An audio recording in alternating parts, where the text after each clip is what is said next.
بسم اللہ الرحمن الرحیم۔ احمد ایک بہت ہی پیارا لڑکا تھا۔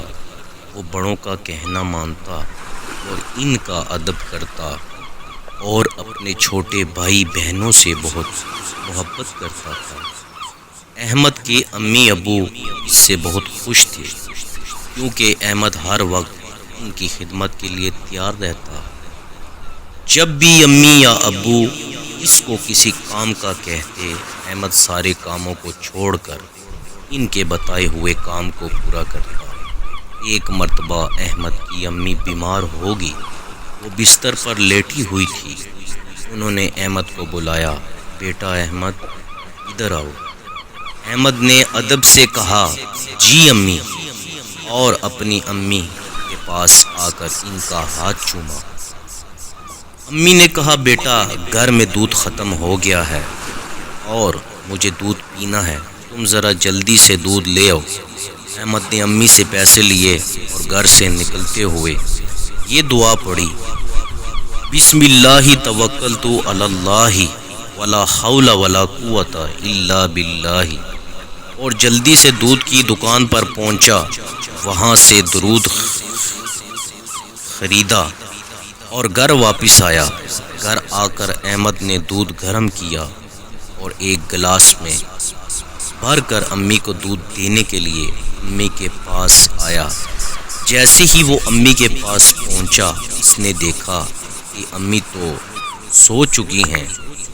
احمد نے دل میں سوچا کہ امی بیمار ہیں، ان کو جگانا اچھی بات نہیں ہے، لیکن اس کے ننھے سے دل میں یہ خیال آیا کہ اگر امی جاگ گئی اور ان کو دودھ کی ضرورت پڑی تو ان کو تکلیف ہوگی۔